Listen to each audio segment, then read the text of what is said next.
ಈಗ ತಿನ್ನು.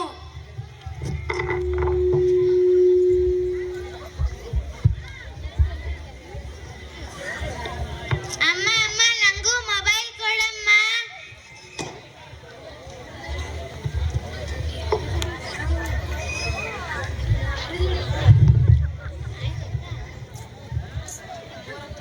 ಅಮ್ಮ ಅಮ್ಮ ಬೋರ್ ಆಗ್ತಿದೆ ಅಮ್ಮ.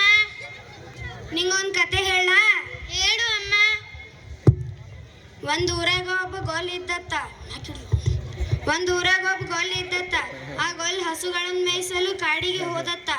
ಎಲ್ಲ ಹಸುಗಳು ಕಾಡಿನ ಮೇಯ್ಲಿಕತ್ತಿವತ್ತ. ಇದ್ದಕ್ಕಿದ್ದಂತ ಒಂದು ಹುಲಿಯು ಹಸುವಿನ ಮೇಲೆ ಆಕ್ರಮಣ ಮಾಡ್ತತ್ತ. ಆಗ ಹಸು, ನನ್ನನ್ನು ನೀನು ಈಗ ತಿನ್ನಬೇಡ, ಮನೆಯಲ್ಲಿ ಸಣ್ಣ ಕರುವನ್ನು ಬಿಟ್ಟು ಬಂದೀನಿ, ಸಣ್ಣ ಕರುವಿಗೆ ಹಾಲುಣಿಸಿ ಬರ್ತೀನಿ, ಬಂದ ಮೇಲೆ ನಿನಗೆ ಆಹಾರ ಹಾಕ್ತೀನಿ ಅಂತ ಹೇಳ್ತತ್ತ. ಆಗ ಹಸು ಕರುವಿನ ಹತ್ತಿರ ಬತ್ತತ್ತ. ಹಾಲುಣಿಸಿ ಮುಖ ಸಪ್ಪಗೆ ಮಾಡಿ ಮತ್ತೆ ಹುಲಿಯ ಹತ್ತಿರ ಬಂದು ಶರಣಾಗಿ ನಿಂತತ್ತ. ಆಗ ಹಸು ತನ್ನ ನಿಜ ಸಂಗತಿಯನ್ನು ಎಲ್ಲ ಹೇಳ್ಕೊತತ್ತ. ಆಗ ಹುಲಿಯು ಮನಸ್ಸು ಪರಿವರ್ತನೆಯಾಗು, ನಾನು ನಿನಗೆ ಏನೂ ಮಾಡಲ್ಲ ಅಂತ ಹೇಳ್ತತ್ತ.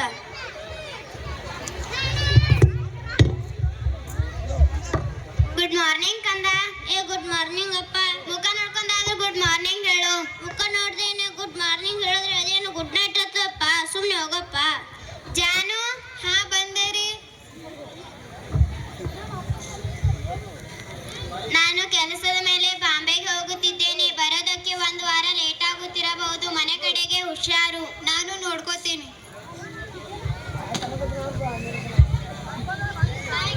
ಬಾಯ್ ಕಂದ.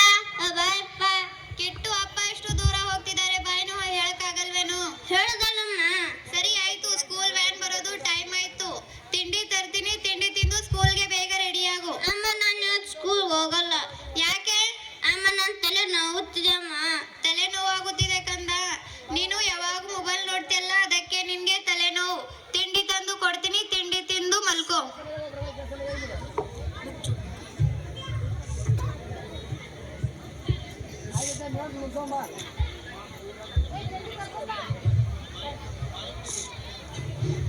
ಕಿಟ್ಟು ತಗೋ, ತಿಂಡಿ ತಿನ್ನು. ಅಲ್ಲಿಟ್ಟುರಮ್ಮ, ತಿಂತೀನಿ. ಕಿಟ್ಟು ಮೊದಲು ಮೊಬೈಲ್ ಬಿಟ್ಟು ತಿಂಡಿ ತಿನ್ನು. ಹೇಳದಲ್ಲಮ್ಮ. ಹೇಳಿದ ಮಾತೇ ಕೇಳಲ್ಲ. ಅವಾಗಿಂತ ಹೇಳ್ತಾ ಇದ್ದಿ ತಲೆನೋವು ತಲೆನೋವು ಅಂತ. ನೀ ಸ್ವಲ್ಪ ಮನ್ಕೊಂಡ್ರೆ ಎಷ್ಟು ಆರಾಮ್ ಅನ್ಸುತ್ತೆ.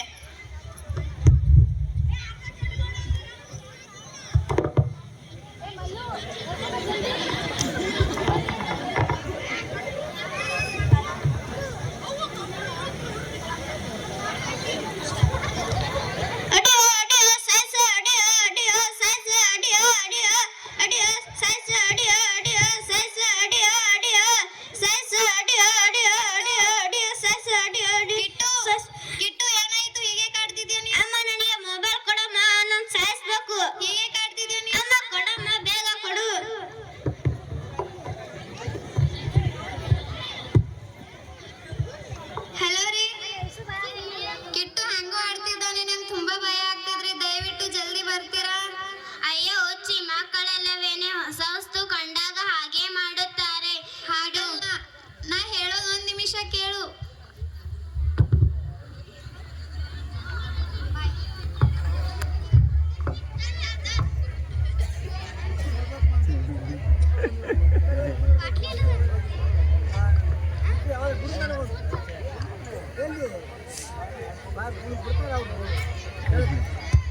ಅಮ್ಮ ಅಮ್ಮ, ಈ ಪಂಚತಂತ್ರ ಕತೆ ಬುಕ್ ಎಷ್ಟು ಚೆನ್ನಾಗಿದೆ ನೋಡಿಲ್ಲಿ. ಅದರಲ್ಲೂ ಇದರಲ್ಲಿ ಬರೇ ಪ್ರಾಣಿ ಪಕ್ಷಿಗಳ ಕತೆ ಇನ್ನೂ ಚೆನ್ನಾಗಿದೆ. ಹೋಗ್ಬಿಟ್ಟು ನೀನು ಇದನ್ನೆಲ್ಲ ಓದ್ತಾ ಇರು. ನಾನು ನಿಂಗೆ ಕುಳಿಯೋದಕ್ಕೆ ಏನಾದ್ರೂ ತಗೊಂಡ್ ಬರ್ತೀನಿ. ಆಯ್ತು ಅಮ್ಮ.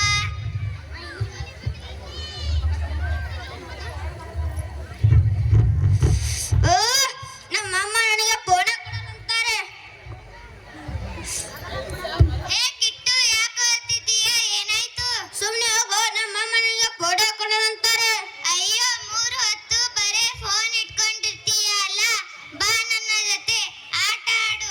ನಿನಗೊಂದು ವಿಷಯ ಗೊತ್ತಾ? ನಮ್ಮ ಮನೆಯಲ್ಲಿ ತುಂಬಾ ಪುಸ್ತಕಗಳು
ಗಿಡವಾಗಿ ಬಗ್ಗದ್ದು ಮರವಾಗಿ ಬಗ್ಗಿತೆ ಎಂಬ ಮಾತಿನಂತೆ ಆಗುವ ಅನಾಹುತಕ್ಕೆಲ್ಲ ಮಕ್ಕಳೇ ಹೊಣೆ ಎನ್ನುವುದು ಎಷ್ಟರ ಮಟ್ಟಿಗೆ ಸರಿ?